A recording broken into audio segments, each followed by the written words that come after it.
Did you get incentives for the lights? And would you mind sharing if like the payback after incentive for your project? Yeah, yep. So we did get an incentive. So that's the only one that hasn't come yet. It looks like it's going to be about $200,000 ish. So that would push us even higher than $1 million, obviously, in rebates so far. But the payback it's tough to really calculate because you could calculate on one turn of a room. Really, if you Mm-hmm. really think about it, it could be a 3 month payback, which sounds Yeah, crazy to say, but that's the reality. and it Uh, depends on how you chose to cultivate in the room, how quick the payback is, right? right, Yeah. right.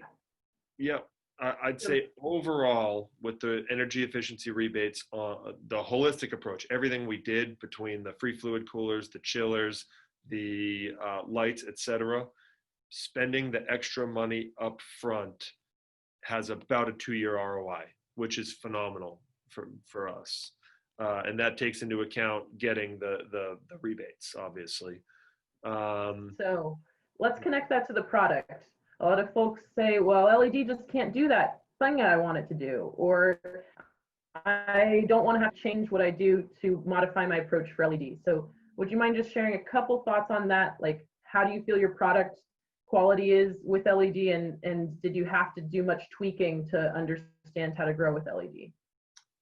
yes, we did. So my grower came from commercial growing in California.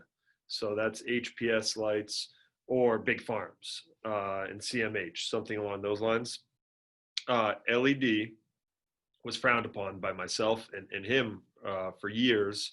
And I know a number of growers that frowned upon it because they weren't really engineered properly. They were just red and blue lights, LED diodes stuck into Yeah, the early generations, right?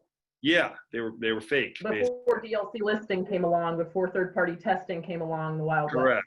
Yes. Yeah. Yeah. I see Mike shaking his head because I'm sure he knows all too well. But now you have real light engineers in the space and real electrical engineers that are designing some pretty incredible spectrums that are targeted right to the plants, exactly what we want. And what we're seeing is literally about a 2 week less grow time at growing at incredibly prolific rates to the tune of over 3 pounds a light. We're seeing, which is very high. And to date, I'm reluctant to give long-term trend analysis because we've only harvested just under 1,000 pounds so far, cured and dried. Mm-hmm. So we just started with our cycles, and but we cut off almost 2 weeks on our typical grow schedule, which is for a facility like ours, that's major. That means we can flip the rooms faster, sterilize the rooms quicker, get more plants in there.